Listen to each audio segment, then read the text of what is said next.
Hello viewers, welcome to this video and I hope you're all doing good. Right, this time what I have planned to do is to show you how to set up a Percona XtraDB cluster. 3 years ago I did MySQL cluster the easy way. How do you set up MySQL in a cluster fashion? So that has given me a lot of views, so I thought to go further ahead and do the Percona or Persona, however you want to call it. um, Persona easier to pronounce, but the actual way is Percona. Right, Percona XtraDB cluster installation, that's what we're going to see in this video. What is Percona XtraDB? This is a clustering solution for MySQL. So you don't have to install MySQL. If you install Percona XtraDB Cluster from the official Percona repository, you should be able to get the cluster set up. So that's what we're going to see in this video, and I'm going to show you how to do this on a CentOS 7 VM, and I'm also planning to do one for Ubuntu later. Right, let's dive in. I'm going to cd to my play directory, and I'm gonna git clone my Vagrant repository where I've got the Vagrant file for CentOS virtual machines. HTTPS GitHub. I think it's Vagrant files. No, Vagrant.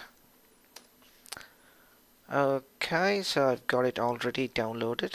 Let me delete that. Git clone github.com, just me an open source Vagrant. So that's my repository. If I cd to Vagrant and then to Vagrant files, you can see CentOS 7 and Ubuntu 18. I'm going to cd to CentOS 7. I'm going to edit the Vagrant file because at the moment I've got just one node. What I'm going to do is I'm going to change that to 2 so that I want 2 machines to be provisioned. It will be called CentOS VM 01 and 02, and I'm using CentOS 7 base box, and I'm going to change it from 2 gig to 1 gig, so that's more than enough. Right, in this cluster I'm going to set up 2 CentOS 7 virtual machines. So when you install Percona XtraDB Cluster, it's going to set up a multi-master replication. So it doesn't matter how many nodes you have in the cluster, everything is going to act as the master. So unlike MySQL master-slave replication, where all the writes will happen to the master node and the reads can be dedicated to the slave nodes, in Percona XtraDB Cluster the setup is multi-master, so you can write to any of the nodes in the cluster. The recommendation is to have odd number of clusters. Say for example 3 nodes, 5 nodes, 7 nodes. Don't go with 2 nodes. So this is just for demonstration, but if you're trying to use this in production, don't go for 2 nodes or any even number of nodes. That's what the official documentation say. They call it split brain something. So there's an issue if you go with 2 nodes when it comes to failover and so on. There's a concept called split brain, which doesn't work good. So go with odd number of nodes. So to start with, you can go with 3 nodes in a cluster, but in this video I'm just gonna go with 2 nodes. Okay, Vagrant up. That's gonna provision 2 virtual machine, and I'm gonna pause the video here and come back when it's ready. Right, the virtual machines have been provisioned. Vagrant status. Alright, I've got CentOS VM 01, CentOS VM 02, 2 machines running. What I'm going to do is I'm going to go to my web browser, and I've got the installation instructions in my GitHub repository. HTTPS github.com/justme and open source. If you go there, I will find the Percona repository and the install _ CentOS 7. So that's the installation documentation, and you can follow this documentation in the future. After you followed my video for the first time, you don't have to go through my video. It's simple. So I've got the master node, master node 1 and master node 2. Excuse me. So as I've provisioned using the Vagrant, I've given it the IP address 172.42.42.101 and 102. If you're doing this on a real machine, physical machine, make sure you change the IP address wherever applicable. Okay.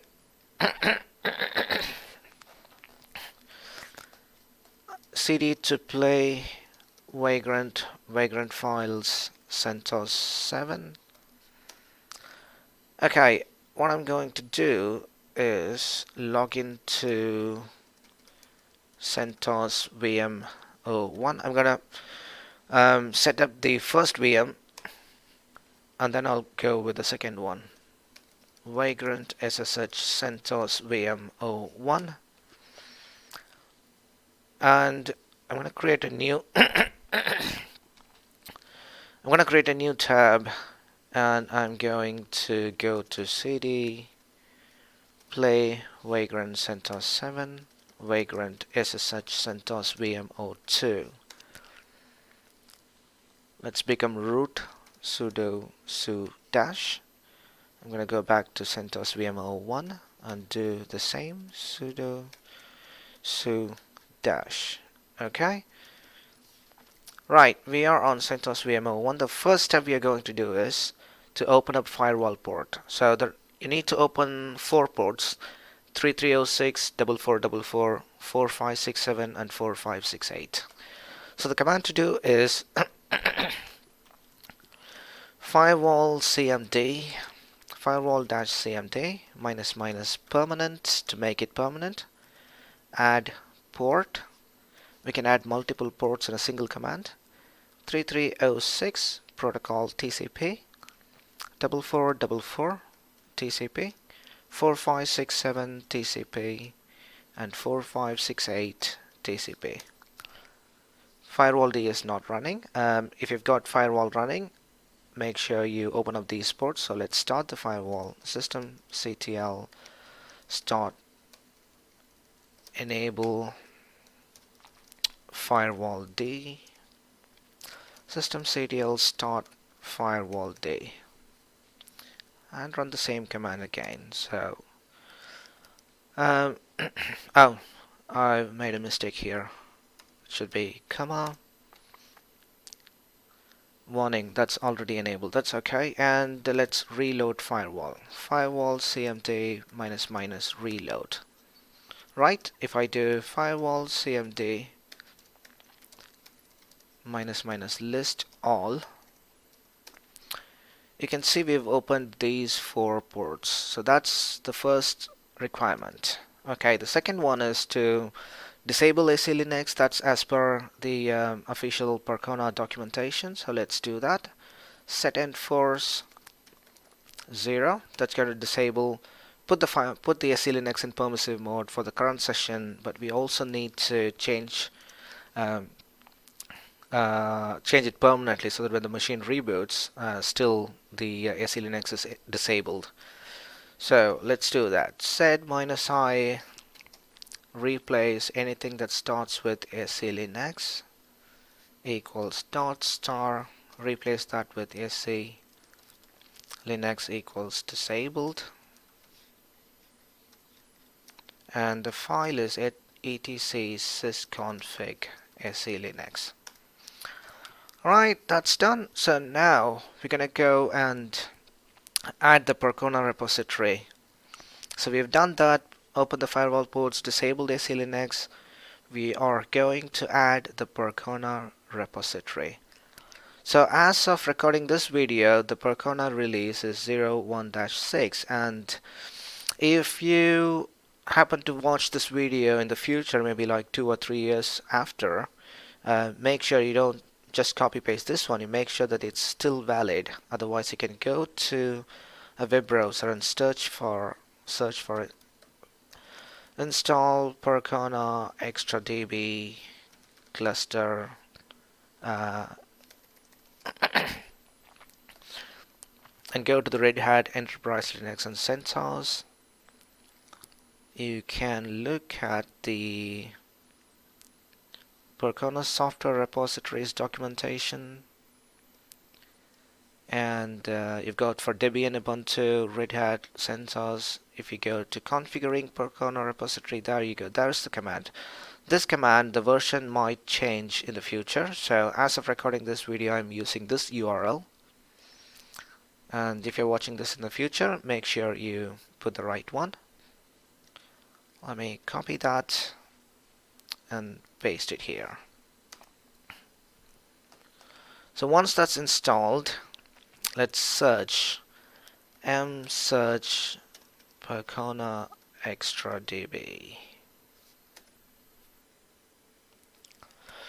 Right, you have version 5.5, 5.6 and 5.7. Let's go with the latest version, which is 5.7. So you gotta do yum install -y, and it has to be case sensitive Percona XtraDB Cluster 5.7. Right, Percona XtraDB Cluster package is installed. So now let's start the MySQL service. What we are trying to do here is start the MySQL service and then set up the root password. Systemctl enable MySQL, systemctl start MySQL, and when it starts for the first time, it's going to generate a temporary root password. We're going to grep for the temporary root password from the log file, grep password var log mysql d.log. So that's the temporary password. I'm going to copy that. Right, now if I do MySQL secure installation, enter the root password, I'm going to paste that password here, and it's going to ask my new password. I'm going to set a new password.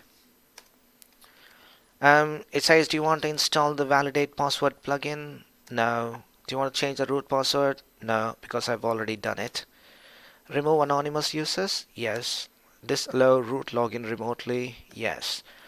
So if you want to log in as root to this MySQL, you have to be logged in to this machine. Remove test database? Yes. Reload privileges? Yes. So that's all done now. That's it. We've set up the root password. Now we're gonna stop the MySQL service. Systemctl stop MySQL.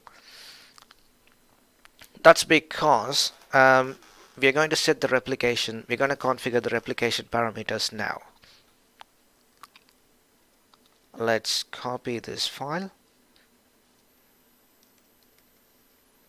and paste it. So what basically it's going to do is it's going to append these configuration to etc my.cnf. That's the MySQL configuration file.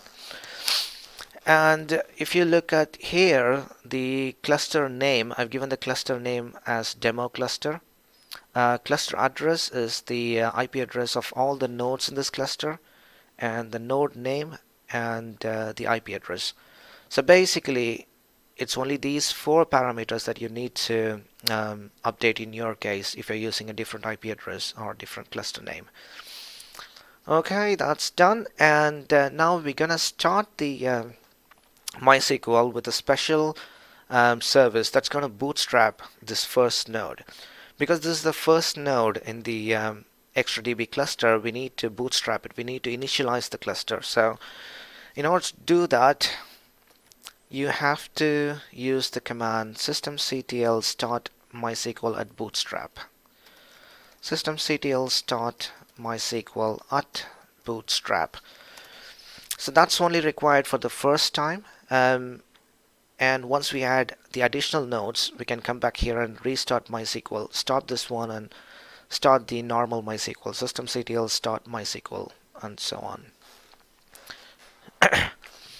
Okay, if I tail var log, let's see what's going on in the background. MySQL d.log.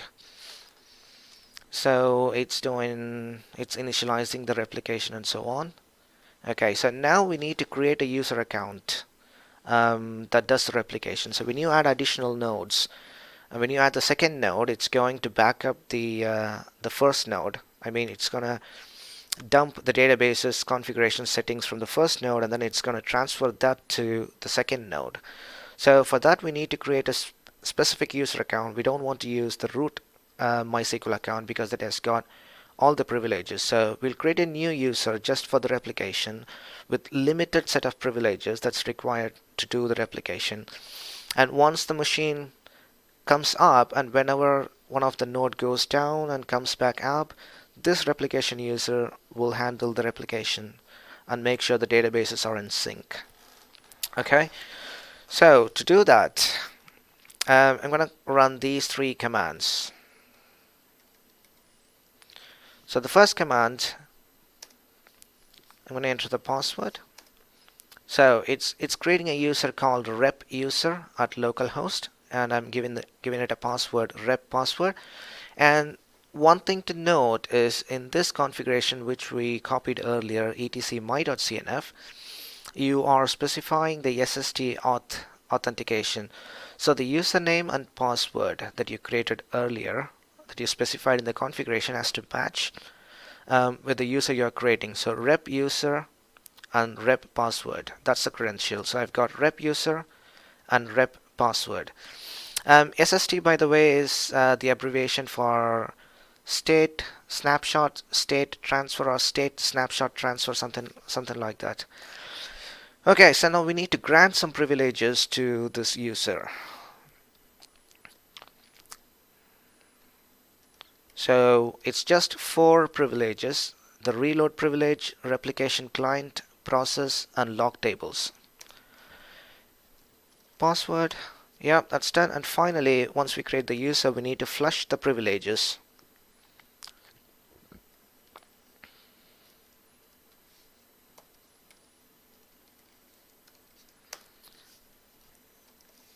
Okay, cool. So that's all done now. And if I log into MySQL -u root with the password that I set,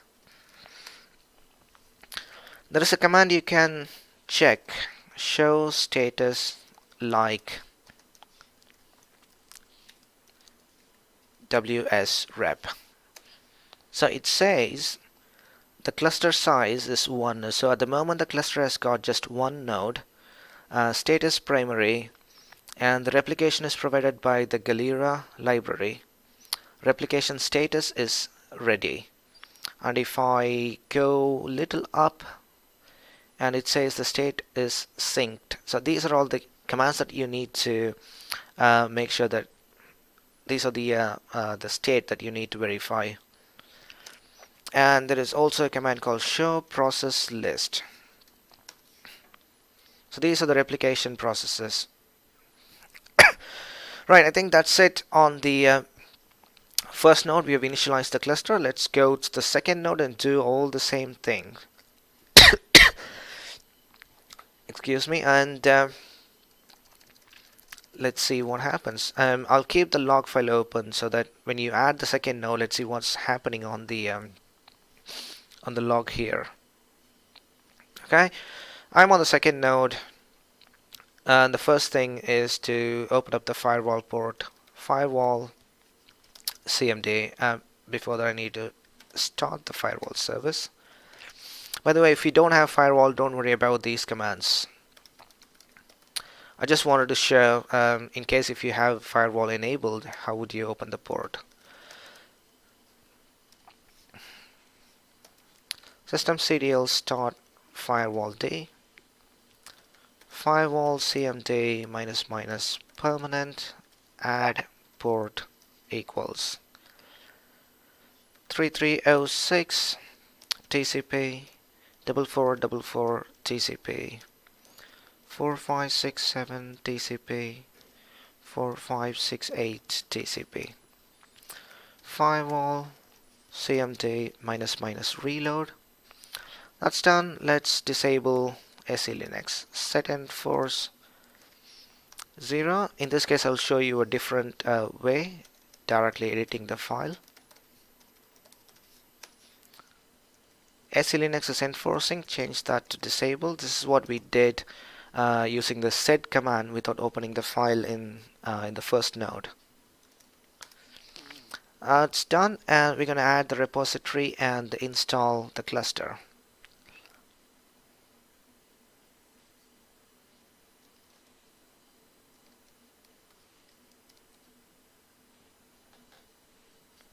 Yum install -y Percona XtraDB Cluster 57. Right, the cluster is installed. Do we have the log file yet? Var log mysql d.log. Yeah, that's that. So I'm going to tail that file on CentOS vmo2 to see what's happening. So nothing happened. So like in the first VM, first machine, we've set up the root password, we've set up the replication user. We're not going to do anything in this node. We just install the cluster. We're going to configure the replication settings and then start the node. It's going to get all the settings from node 1. So the root password at the moment, when you start this MySQL service, you won't be able to log in to MySQL using the temporary root password, because it's going to change that to whatever root password we set up for node 1. Basically, it's going to state transfer the complete snapshot of node 1 to this node when you set up the replication settings and start the MySQL service. So let's do that. Sorry, I'm on CentOS vmo2. Let's copy the file.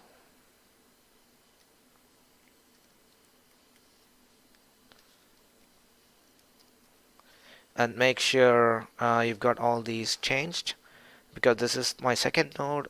I'm using CentOS vmo2 and the IP address. Otherwise, the cluster address and name are going to be the same for all the nodes. So that's done, and the only thing left is to start the MySQL service. Let's start that. Systemctl enable MySQL. Systemctl start MySQL. So now let's watch what's happening on the log file. So as I told, it's going to pull the data using the replication user. The rep user is going to state transfer the database snapshot from node 1 to node 2. Okay, yep, so you can see here a temporary password is generated for the root account. Okay, and it's getting the data, proceeding with SST, that's state snapshot transfer. Turning message relay requesting. So it's connecting to the first node, and it's getting, okay, so joined and synced. So that's done. And if I go to the log file on the master node, I mean the first node, you can see state transfer complete for CentOS vmo2. So that's the second node. Status is changed to synced. Yeah, joiner, streaming the backup to joiner at 102. So that's the IP address of my second node, and it's getting the snapshot transferred to the second node. So back here, if I do show status like WS rep, you can see the cluster size has now changed to 2. And on the second node, remember I haven't changed the root password. I'm going to try and use the same root password that I set on node 1. If the snapshot transfer has synced and successful, then we should be able to use the same root password we set up on node 1. We're not going to use the temporary root password setup while starting the MySQL on this node. It should have already synced the root password and everything. Let's try MySQL -u root -p. There you go. So if I do select user comma host from mysql.db or user. You can see the rep user. So I'm on the node 2 and I'm looking at the users. The rep user is the user that we created from node 1. So that means it has synced. Let's do the same command here. Show status like ws rep. You will see the same setting here. The cluster size is 2. Clustering provided by Galera library connected on, and the replication is ready. If I go little above, it says the status is synced, and that's the incoming addresses. That's node 2 and node 1. Okay, so let's verify the replication, whether it's working. So back in, I'll clear the logs on both the nodes. So okay, I'm on CentOS VM01, the node 1, and I'm going to create a database. Show schemas. Let's see what we've got at the moment. So we don't have anything, and on node 2, show schemas, it's same. So back in node 1, I'm going to create a database. Create database dummy. Okay, show schemas. We've got a database created called dummy. This should appear on the node 2. So back in node 2, if I do show schemas, and you can see the table, the database dummy here. Okay, while we are in node 2, let's create a table in the dummy database. Use dummy to switch to the dummy database. Create table demo name varchar 10 sex varchar 1 primary key name. Show tables. So we've got a demo table in the dummy database. Let's go back to node 1 and look at it. Use dummy show tables. So we've got the demo table. Let's try to insert a record. Insert into demo values. Venkat, as you all know, I'm male. Select star from demo. So we've got the table, we've got the data, and in node 2, let's do the same. Select star from demo. Cool. So we've got the record here. So that both the databases are in sync. So I think that's all I wanted to show in this video. And if you shut down node 1, it's going to continue with node 2. And when node 1 comes back up again, the replication user is going to make sure that both the databases are in sync. So it's going to do this state snapshot transfer from node 2 to node 1. So that is how you set up the XtraDB cluster replication. You can add as many nodes as you want, but bear in mind the node count should be odd number. So 3, 5, 7, and so on. And everything is a master, so you can target to any nodes. We need to go one step further. So we've just set up a cluster, but what is missing is a load balancer or a proxy. So how do you configure your application to connect to this cluster? So you know the node name and IP address of all the individual nodes. So you can either communicate to the nodes directly, but in case if the node goes down, you won't be able to access MySQL. So that's why you need to have a load balancer or a proxy above. So you've got just one connection detail, and all the applications connect to that load balancer, and the load balancer spread the loads between the clusters. So the load balancer, which I'm going to show in the next video, is Hache proxy, is a proxying solution as well as load balancing.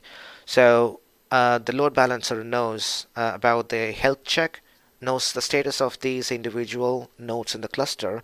So it won't proxy the request to a node that's not available or that's not serving, that doesn't have MySQL running or anything. So it knows where to forward. We've got round robin, we've got active balance, and we've got least connection, and so on. There are lots of configurations we could use, but I'm planning to do that in my next video. So this is not complete. This is just to show you how to set up a cluster. But we need that layer on top, the load balancing layer on the top, which I'll show you in the next video. Right. The setup is quite simple. If you follow my GitHub installation documentation, you should be able to set up the cluster with 2 nodes. If you want to add additional node, just follow the same step from the second node on second node. So that's what you're gonna follow on all the other nodes, and make sure you update the IP address and the node name on the etc my.cnf configuration. That's it. If you have any questions, or if something doesn't work right for you, please leave me a comment, or if you're happy, just send me some feedback. You can like the video, and if you like it, please share it with your friends. And if you haven't already subscribed to my channel, please subscribe to my channel, and you will get more upcoming regular videos about database, Kubernetes, Docker, anything I'm interested really. And if you want to cover something in detail, just ping me in comment. I'll see if I can find time to do that video. Right, cool. Thank you so much for your time watching this video, and I hope this was helpful to you. And have a great day. I'll see you in my next video. Bye bye.